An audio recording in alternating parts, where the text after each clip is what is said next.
Oh, goodness.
The key?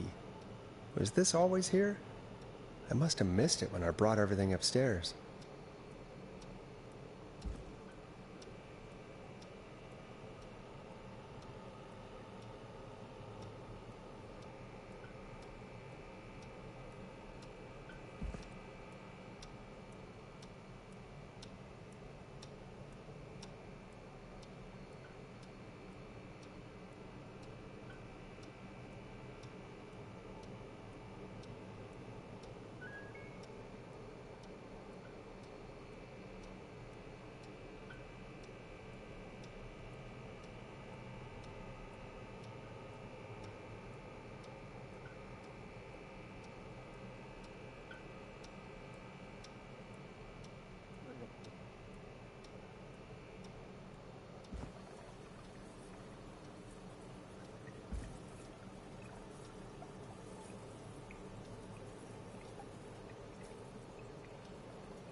Peggy, give me some warning before yelling down the intercom? Sorry. Buzz the intercom when you find something and want to discuss it.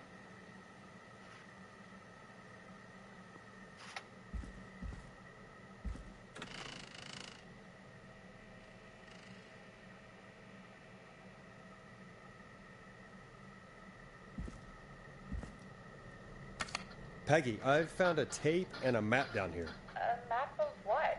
Looks like it might be to somewhere in this storage area. Weird. Well, maybe the tape will give us more information. Give it a play.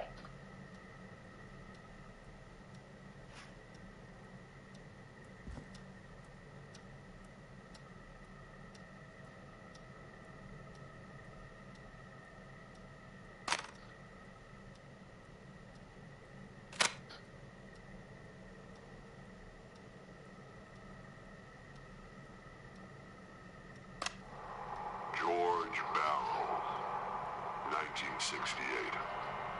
That's when this all began for me. Follow the maps. Find the tapes. I'll be waiting. Wait, George Barrow? We all heard that he drowned after a night out drinking. Was it actually Clive? Has Clive really been the whistling man for that long? He says I need to follow the maps and find the tapes. I guess that's what this map is about. I think we need to see what else is hidden down here. Be careful, Forrest. Keep looking. Buzz the intercom when you found something.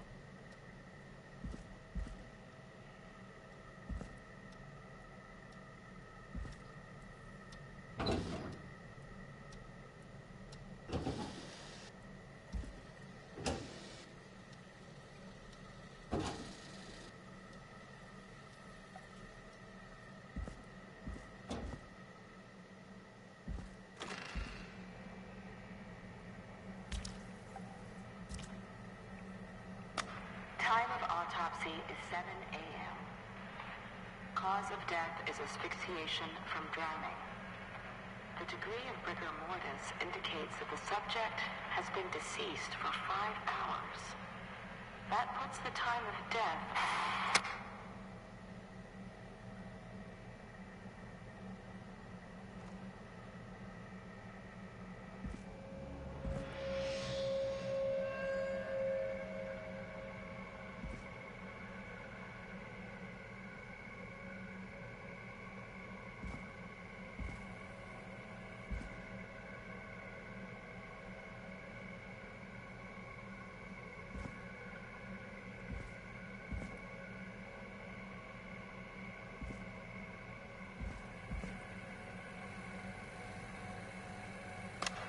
Additionally, there appears to be a post-mortem injury to the arm. It looks like it was trapped in a car door.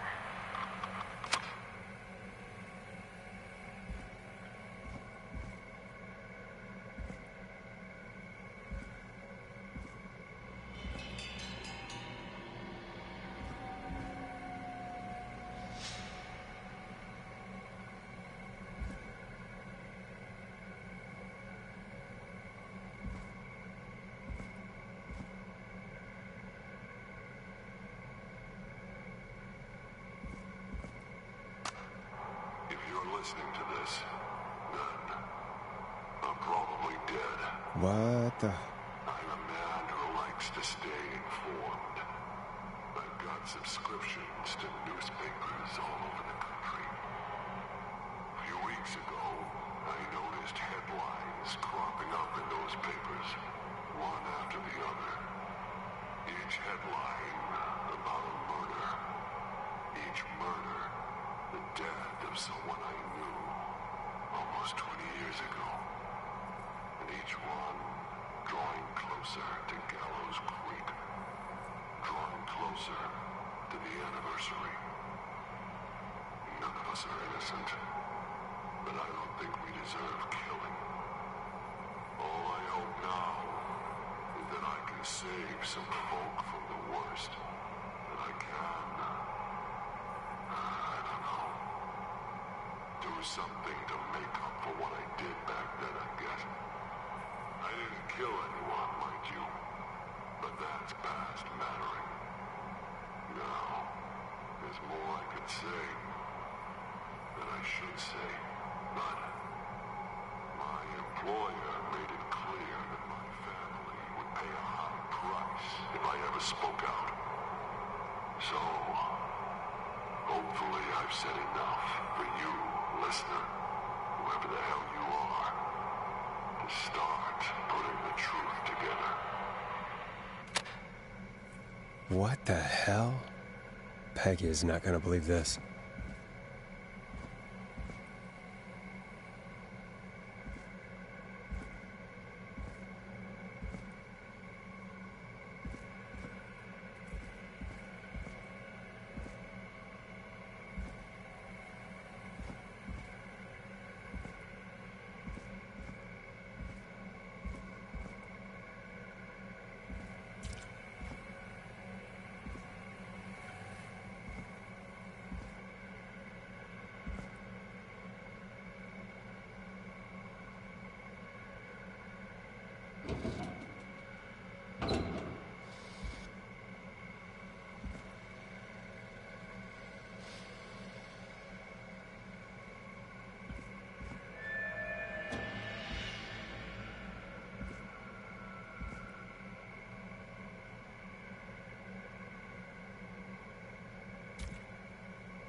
Small lacerations to arms, legs, and face, typically obtained by running through foliage. Severe blistering to the feet, as though the deceased had been running without stopping.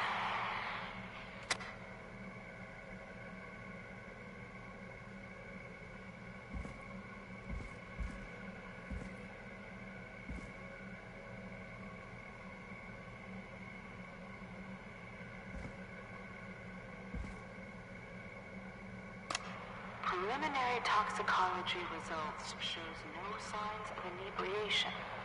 However, a high amount of cortisol was found, indicating elevated levels of stress in the immediate moments before death.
It is the coroner's opinion that the subject likely feared for his life and was chased, resulting in a fall from a height into a body of water, where he hit his head, was knocked out, and drowned. Following that, he was moved. Dr. Sullivan, we need to have a talk. That recording. Shut it off.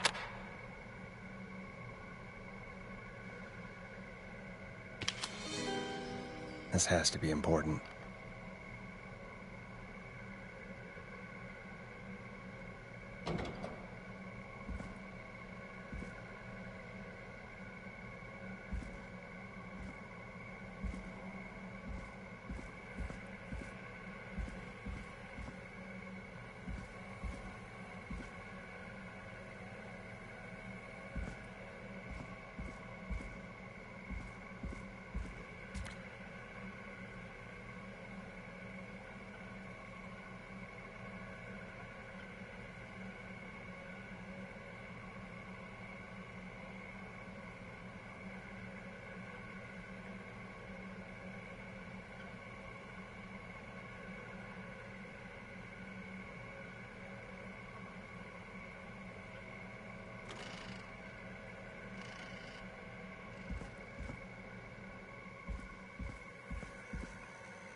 Small lacerations to arms, legs, and face, typically obtained by running through foliage. Severe blistering to the feet, as though the deceased had been...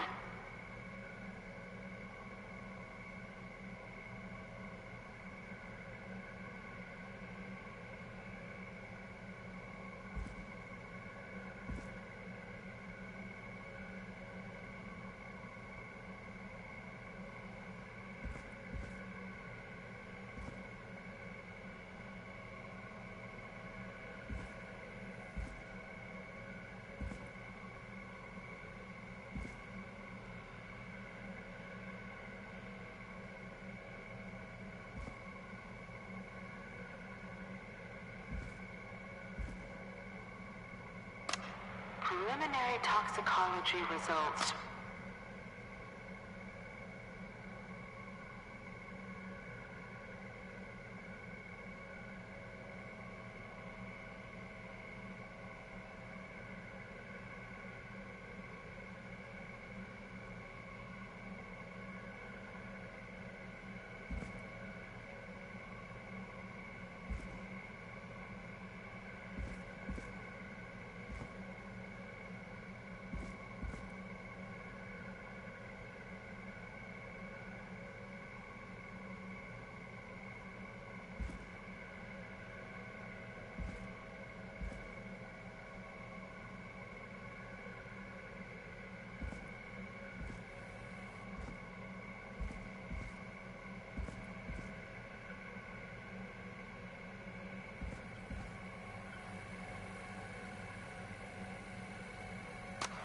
Additionally, there appears to be a post-mortem injury to the arm.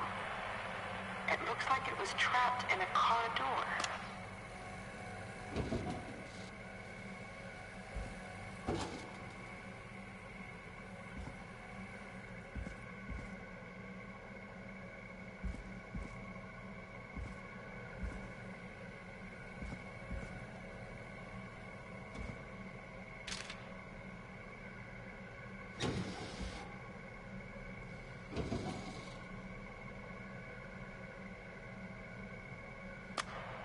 It is the coroner's opinion that the subject likely feared for his life and was chased, resulting in a fall from a height into a body of water, where he hit his head, was knocked out, and drowned.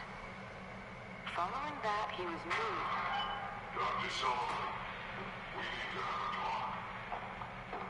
That recording. Shut it off.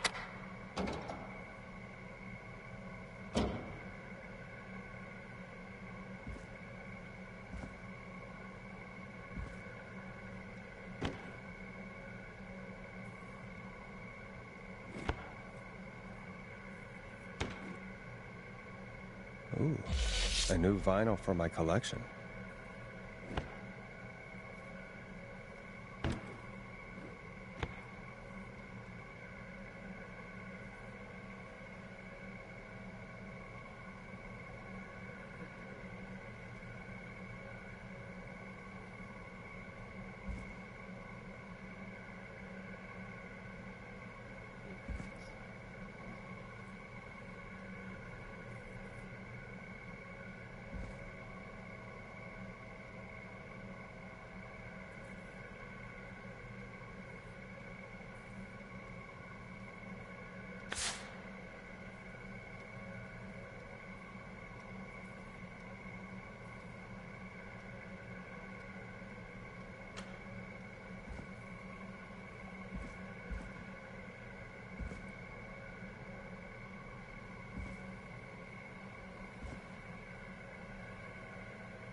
found, Forrest? It's an autopsy tape. Doesn't say for who, but I think it must be for George. Poor George. He was so young. Something's bugging me, Peggy. What do you mean? I swear I recognize the voice of the woman talking on the tape. I just can't place it. Seriously? Do you think you've met her before? I don't know. I mean, I just got here recently.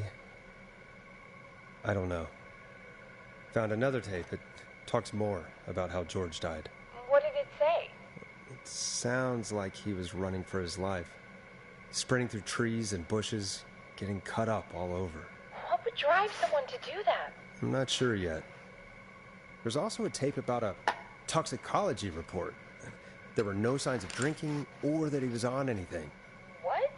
But everyone said he went swimming drunk and drowned. It was in the newspaper and everything. I found a written autopsy report. What does it say? According to that, it's just like you said at the start. George drowned after getting drunk. Said he liked to fight, too. But that contradicts the tape. I know. And I think I know why. There's a note with the report that says, "I'm sorry I made you do this, Virginia." If it was on the autopsy report, then Virginia must be our coroner.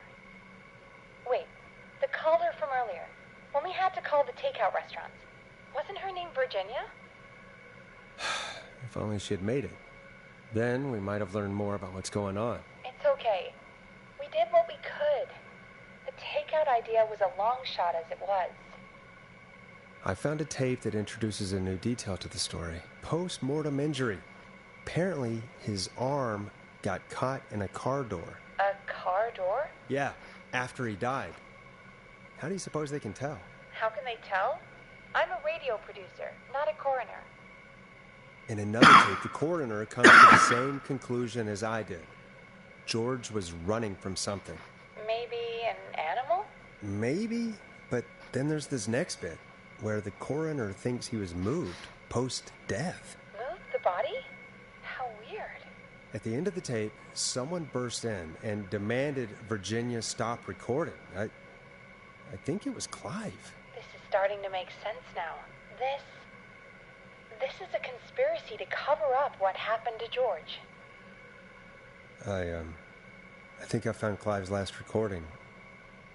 I think Clive might be gone. Gone? I found a confession. Not for any killings, but for playing a part in covering up George's death. He left this behind in case he died. He hoped someone would find it. Do you think the Whistling Man already got him? Possibly. We've had a lot of callers tonight, but maybe not every victim made it to the phone, you know? We don't know how many there really are. Christ, Forrest, that's dark. I know, but Clive said he had read about other murders in other towns, and that the murders were all folks who knew about the incident. And the killings were getting closer to Gallows Creek. He said he wanted to do something good for once. The board in his office. He wasn't tracking people down to kill them. He was tracking them down to save them. Ugh, why didn't he just come out with all of this? He said his employer threatened his family if he spoke out about any of it. His employer? The one who orchestrated the cover-up? Oh, Clive. I'm sorry for thinking you'd killed all those people. Do you think you found everything? I think so. Forrest, what's going on here? Someone wanted that boy's death to seem like an accident, and they hired Clive to make it look that way. Come back upstairs when you're ready. We need to figure out our next step.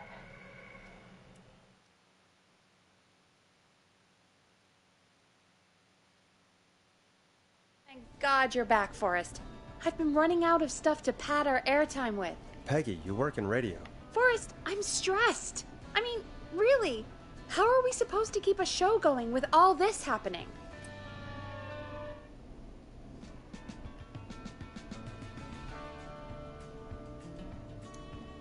This is our job, Peggy. We gotta do it. You're right. So, what's the plan now? We could try Sandra. What would Sandra know? I don't know, but we have to start somewhere. Anyway, just be careful when you're talking to her. Don't push too hard. We don't want her to hang up. I'll be careful. All right, calling her now. Hopefully she's at her jazz studio.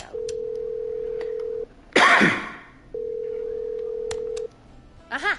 Forrest, you're through. Hello, this is Sandra at Jazz Pizzazz Jazz Studio. Who is this? Hello again, Sandra. It's Forrest Nash of 189.16, The Scream. And you're live on air. Oh, I always thought folks called into a radio show, not the other way around. How jazzy. What can I do for you? Well, we're trying to understand what's behind the attacks tonight. We had a few questions. Why, Forrest, of course. Heck, after the way you saved my life, I'd say yes to just about anything you asked.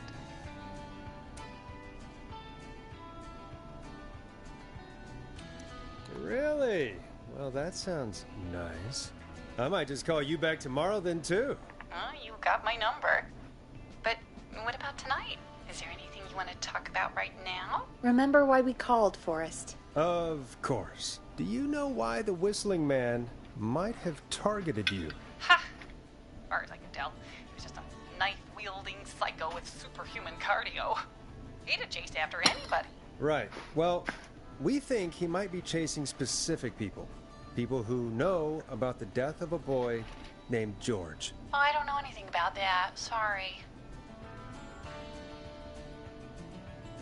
Damn it, Sandra, don't play games. I don't know anything. Oh, look at the time. It sure is late. I have to go. I'll drive home now, or just drive. I'm sorry. Well, I might have gone a bit hard on her. a bit? All right, let's just move on. Well, folks, if anyone out there has any thoughts on what's going on tonight, please call in. That's good timing. We've got a call waiting just this second. Welcome to 189.16, The Scream, with me, your host, Forrest Nash. Hi, Forrest. I know this is really out of the blue with everything happening tonight, but I wondered if you could send this special birthday message to my uncle. You want to do that now? Really? Why? Of course now. It's his birthday. I won't have a chance to do it again until next year. May as well, Forrest. Fine. What's his name? Thank you, Forrest. He's my Uncle Ronnie. His first name's Peter, but he never liked his name. But since he always had salt and pepper hair, even as a kid, can you believe it? Folks always called him Pepper. Thanks for the history lesson. Is there anything besides happy birthday you would like to say to Mr. Pepper? Oh, my God damn it! Yes! Tell him he can get the best birthday deals and party packages here at Putney's Pizza. Starting at just... You son of a bitch! Stop calling us! God damn it, Peggy. This is your fault. My fault? I said I didn't want to do it. Don't blame me because Brian Ponte can't control himself. Don't worry. We've already got another caller on the line. Just pick it up, okay?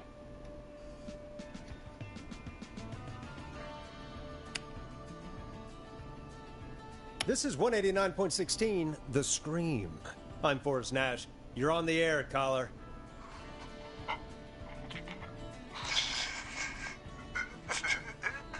Caller.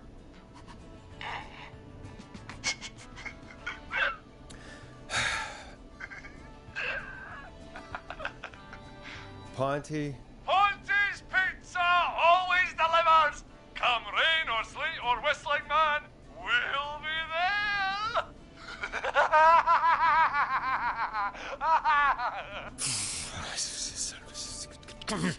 Forrest? Forrest? Are you okay? Forrest? I hope the Whistling Man gets in with his own pizza slicer. Jesus, Forrest? Sorry. That was too much. It's okay. It's been a high-stress night. Don't worry about him anymore, okay? Not for tonight, anyway. I think he's spent for now. We've got another call, whenever you're ready.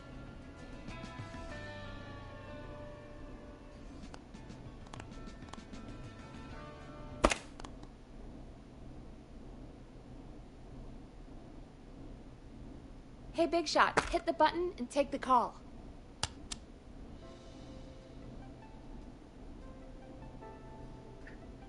Folks, don't spend your money at Pawnee Pizza. That's all I'm going to say about that. Moving along, I'd like to welcome another caller to 189.16 The Scream. With me, Forrest Nash. Who, may I say, is calling? Well, hello again, Forrest. Dawn. Dawn? We played your song, Long Ride Home. Did you hear it? Can you tell us? Never mind that now. Forrest, I'm calling because I need your help.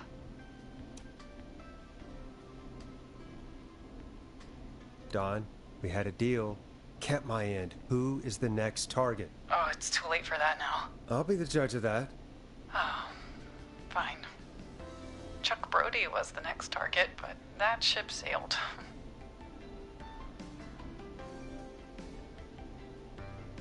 Chuck, if you just told me, then... I'm sorry, I probably should have. I'm sorry. You said you needed help? I sure do. Do you mean... Yes, he's after me now. you? I think so. He must have heard me on the radio helping you. Helping? You didn't exactly help. Maybe I've been helping more than you know. I was out following a lead, trying to work out who would be next, after Chuck. And what happened? And I started to feel like I was being followed. I came back to my apartment building, but this newfangled security system has me locked out. I need you to help me get inside.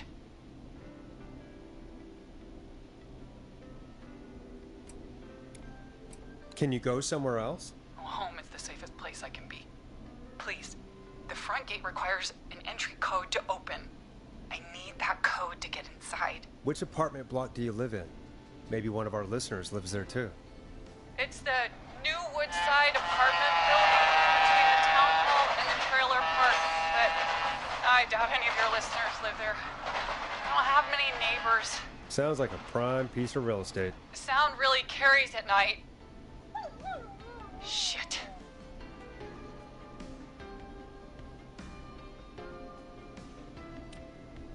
I'm guessing you're not a dog person. No, I'm not. It's my neighbor's dog. Boy, I wish he'd muzzle that thing and... Oh. And now he's blasting David Scopo out of his window. This night can't get any... The whistling man is coming down the street. I don't think he's seen me yet. Forrest, please. I need your help. I need the code for that security system, or I'm gonna die.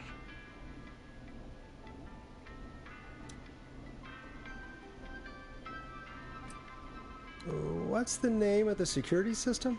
There's a sticker on the box. It says Starling Security 4000. There's a keypad, and it looks like it wants a 6-digit number. 6 digits. Sounds like that would be hard to remember.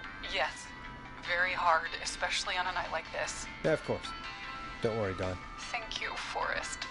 I knew I could count on you. I'll sit out of sight. Call me back soon. All right, folks. Here's a little tune for you all to enjoy while I try to break Dawn into her apartment. You were pretty quiet there, Peggy. Forrest, was it just me, or was there something... Yeah, it wasn't just you. Something was weird about that. Yeah. Well, tell you what. We have a Starling 4000, or whatever, here at KFAM. Clive bought one for the station. Maybe we can find something to help. Well, I'm not sure who. But to help someone.